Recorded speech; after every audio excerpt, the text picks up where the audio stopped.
That's going to take out Caleb and Sense, but here comes the push as Weaver and Omara are going to have the full send, and Weaver's going to get through clean as he dices up Brandon. Weaver dives in with just 3 seconds left to go, and Baltimore Revo is going to be knocking out Tampa Bay Damage. That's crazy, Unbelievable man. Turn of events here as the #1 seed is now eliminated. Baltimore Revo shocked us all in their photo finish win against Tampa Bay Damage at this year's NXL World Cup. Not only because they won with only 2 seconds left, but also because the last time these two faced off, it ended in a 6-0 victory in favor of Damage. If you take down Tampa Bay Damage, you can beat anybody. To better understand this series from inside the net, I spoke with Revo Steven Omara to discuss what was working for them, what they expected Damage to do, and the events that led to Steven landing a 3-pack in that crucial 2-2 point that ultimately secured them their victory over Tampa Bay. If you want to see more of this type of content, be sure to like the video and let us know down in the comments below. Enjoy. Throughout the tournament, especially by the time you got to that match against Damage, what did you feel like was working for you guys on that layout? Was it, pushing the middle? Because it seemed like that's what you guys tended to do on that in that game specifically. But talk to me about how your team was approaching the layout by the time you played Damage. I mean, pretty much it was a middle push field. I think the main focus was pushing the center and just sitting there and waiting on Snake side because it's just too easy to shoot with everybody going to that tower. We felt pretty good. I mean, the only thing is like everybody was like, oh, Revo's going to lose to Damage again. I think the last time we played him, we got 6-0'd. It was not a fun time, but the team's different. We knew they were coming in not really trying anything because, yeah, they played the champions bracket, but there's no risk. They don't have to. Like, even if they would have gone 0-4, it's like, well, whatever. We're still on to Sunday. Nobody knows how we're actually going to play the field or whatever, but well, then tell me, going into that match, was there anything in particular that you guys scouted that, I mean, you just said as much that they didn't seem like they were risking anything, but did you have any assumptions going into that match about what they were going to do and how you would counter that? I mean, it's pretty much the same, playing Damage every time. You need to watch out for Chad making it, just running down the Dorito side, which he just will do at will, and same thing with Keith, but they were doing the exact same breakout that we were doing, tower, double back center, and the 2 cans. Nothing too special. I knew pretty much playing up the middle is if I can get Rainey off the field, that's the big variable. But I mean, every single person on that team is a superstar player at their position. Our main focus was keeping my guys level and just making sure we execute what we needed to do. I think that's the big thing for my guys is I don't care what everybody else is doing. That's for the coach necessarily to worry about. Our focus is making sure we do our jobs and communicate, which is, as a new team, but this is the first year that we've all played together. It's very difficult to do and put together at the end of the day on Sunday.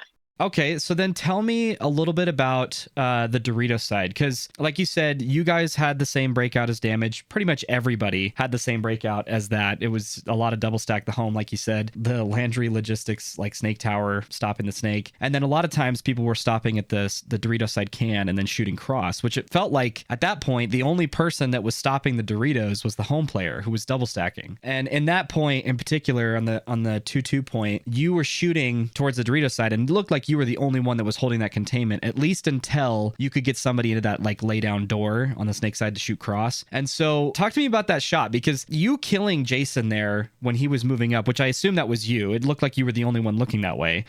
Hey guys, I just wanted to add a quick editor's note here to this section. Every single time I say Jason, I actually mean Jacob Edwards.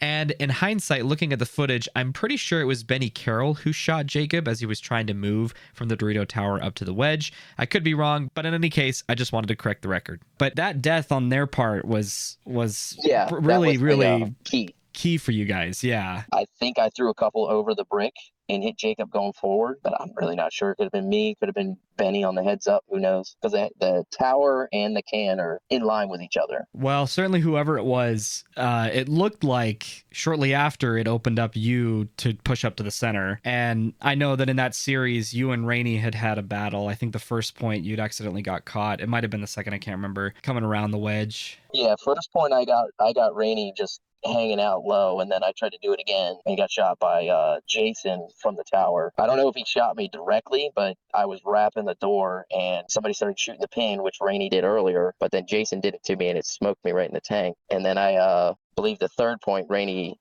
shot me right in the he was set up the whole time, wasn't really throwing any paint, and then as soon as I stepped out, he kind of like just leaned out a little bit and was not was not prepared for that at all. That timing was just super unlucky. But that 2-2 point, when whenever Jason walks off, you push up to the middle. That was you that jumped up over the top and shot Rainey out of the door, right? Yeah, so I stepped around the wedge and just saw the corner of his mask, and I was like, I can't miss. And I did literally just kind of step back. I know the angle increases a little bit, and I block out the can with the 2 steps backwards, and I just went over the top. Idiot. I guess he literally just kind of leaned at the very time where I snapped over the top to just, are they running through the middle? And as soon as he leaned forward, I just had the corner of his mask. It was perfect. But right at that point, I think it was like 26 seconds. Yeah, I'm not exactly sure the time, but you didn't have much to work with. And that shot, I mean, certainly Jason dying opened the opportunity, but that shot was like, okay, these guys are going to win this game right here and now.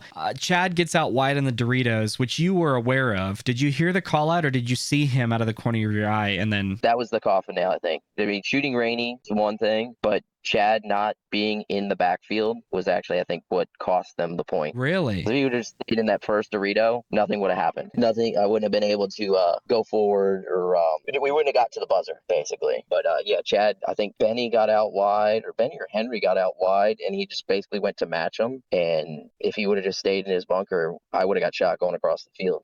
Wow. But yeah, I saw him out of the corner of the eye, and he moved into the third Dorito, I think, when I was going to their side. And I'm like, I know I got him on the inside in that spot. And he literally I think he looked like he just wrapped the inside to shoot Benny. Benny or Henry's penalty went up. And then he was like in the process of like trying to yell back to Jason. And I just caught him with his gun down.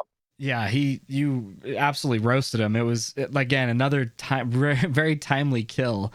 You push forward, and then you shoot, I believe, the snake side can, and then you die shortly after.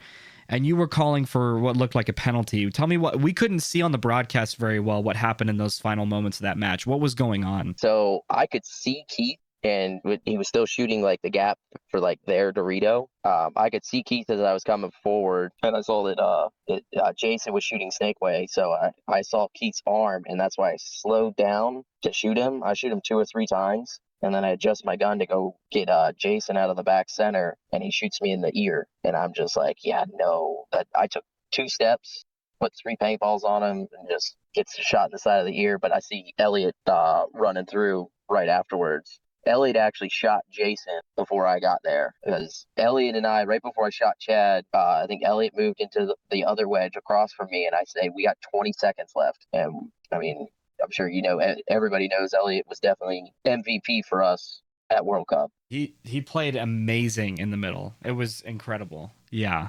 He's definitely, I always knew Elliot was good, but actually having him on a team where he's got people that are also good around him has been night and day, and definitely glad that Elliot's going to be with us next year. It's going to be a good year for us. Okay, well, that's pretty much it. I wanted to give you just an opportunity, if you had anything that you wanted to say, I guess, to the paintball world about what we can expect from Revo. Not sure. Let's see everybody at event 1, really. It's the thing is, everybody already knows that we have that solid team, solid core, and World Cup was just kind of hey, we're figuring it out. Once we start putting the pieces together and being more consistent with everything, everybody already knows that we're going to be a top 4 team again. The team's only going to get stronger, and that 2024 is going to be a good year. Thank you again, Steven. I appreciate your time.